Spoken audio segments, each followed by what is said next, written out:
काय असतो? वाघ. आता वाघ म्हटल्यानंतर तुम्हाला माहित आहे वाघ आपला पोट कसा भरतो? सांगा ना. वाघ आपला पोट कसा भरतो? झाडाचा पाला खातो का? गवत खातो का? जंगलातील प्राण्यांची शिकार करतो नाही का? म्हणजे जंगलामध्ये आणखी इतर प्राणी असतात ना. कोणते कोणते प्राणी असतात? हरिण असते, ससा असते, लांडगा असते, कोल्हा असते, डुक्कर असते, अजून जिराफ असते. खूप सारे प्राणी असतात नाही का? तर अशा प्राण्यांची शिकार करून तो आपला पोट भरत असतो. बरोबर आहे की नाही? तुम्हाला माहित आहे ना ही गोष्ट? तर काही दिवसानं काय होतं, तो वाघ म्हातारा होतो. काही दिवसानं काय होतो? वाघ म्हातारा होतो. तो आता जंगलातील प्राण्यांची शिकार करू शकत नाही, कारण की शिकार करण्यासाठी चपळता लागते नाही का? है ना? स्फूर्ती लागते, वेग लागते. ते त्याच्याकडे राहत नाही, कारण की तो आता म्हातारा झालेला असतो. मग त्यामुळे तो काय करतो? जंगलातील सर्व प्राण्यांची सभा बोलवतो. म्हणजे ज्या त्या जंगलामध्ये जेवढे प्राणी होते त्या सर्वांना तो एकत्र बोलवतो, त्यांची सभा घेतो आणि त्या सभेमध्ये त्यांना सांगतो, मी आता म्हातारा झालो आहे. मी आता काय झालो आहे? म्हातारा झालो आहे.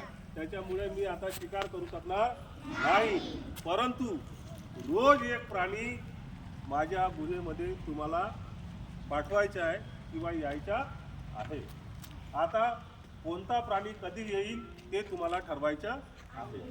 असा वाघ जंगलातील इतर प्राण्यांना बोलला किंवा सांगितलं. आता हे झालं, तिथली सभा संपली, सगळे प्राणी घाबरले है ना. आता वाघाकडे जाणे म्हणजे काय होईल? आपला जीव वाघाला देणे नाही का? असं आहे ना. मग जंगलातील सर्व प्राण्यांनी पुन्हा आपली सभा बोलवली. तेव्हा त्यांच्या सभेमध्ये वाघ नव्हता.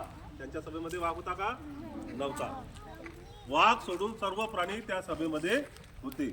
त्या सभेमध्ये त्या प्राण्यांनी सभा घेतली. आता त्या सभेमध्ये विषय निघाला की वाघाने ठरवल्याप्रमाणे आता वाघ त्या जंगलचा राजा. वाघ त्या जंगलचा काय होता? राजा. आणि त्यांनी ऑर्डर दिल्यानंतर त्याच्या गुहेमध्ये एका प्राण्याला जाणे गरजेचे होतं है ना. मग आता जाणार कोण? एक प्राणी म्हणतो मी जाणार नाही, ससा म्हणतो मी जाणार नाही, हरिण म्हणतो मी जाणार नाही. कारण की सगळ्यांना आपला जीव काय असतो? प्रिय असतो. जीव काय असतो? प्रिय असतो की नाही? तुम्हाला तुमचा जीव प्रिय आहे की नाही? तुम्हाला कोणी मारलं तर कसं वाटते? बरं वाटते का? तुम्हाला त्या माणसाचा राग येतो नाही का? ज्या माणसानं तुम्हाला मारला त्या व्यक्तीचा तुम्हाला राग येतो. इथे तर जीव जाण्याची गोष्ट होती नाही का? तर अशा प्रकारे सगळे प्राणी म्हणाले की आता मी नाही असे करू लागले. परंतु तिथे आणखी एक प्राणी होता, कोल्हा. कोणता प्राणी होता? कोल्हा. म्हणे ठीक आहे. त्या ठिकाणी खूप साऱ्या चर्चा झाल्या. काही तर म्हणाले चिठ्ठी काढू, ज्याचा नंबर येईल तो जाईल. परंतु शेवटी ठरला, कोल्हा तयार झाला. म्हणे ठीक आहे, तुम्ही कुणीही जाऊ नका. उद्या वाघाकडे पहिल्यांदा मी जाईन आणि वाघ मला खाऊन टाकेल. सगळ्या प्राण्यांना चांगलं वाटलं. म्हणे आजचा दिवस टळला. सगळे प्राणी खुश झाले आणि आपापल्या गुहेमध्ये निघून गेले किंवा जंगलामध्ये ते गेले. आणि ठरल्याप्रमाणे दुसऱ्या दिवशी कोणाची पाळी होती वाघाकडे जायची? कोल्ह्याची. समजते ना तुम्हाला? पाळी कोणाची? कोल्ह्याची. सकाळी त्याला जायचं होतं वाघाकडे, परंतु मुद्दाम कोल्हा उशिरा गेला. आणि उशिरा गेल्यामुळे काय झालं?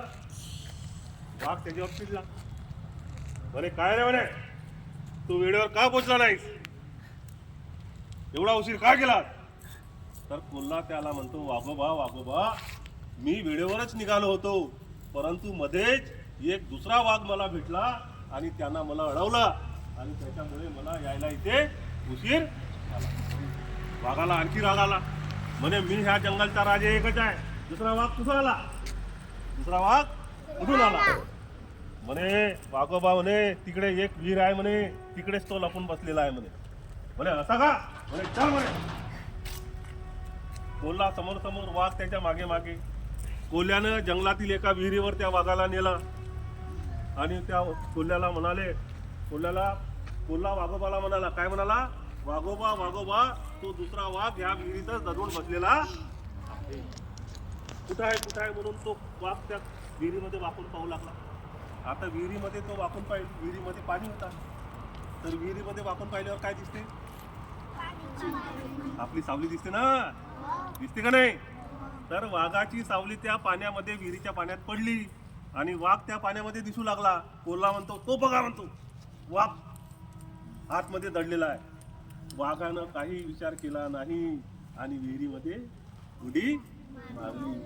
आता विहिरीत उडी मारल्यावर काय होईल?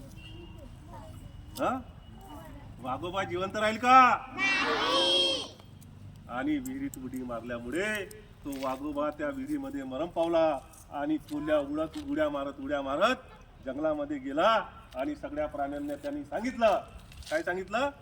घडलेला प्रसंग सांगितला. आणि अशा प्रकारे त्या चतुर कोल्ह्याने जंगलातील सर्व प्राण्यांचा जीव वाचवला की नाही?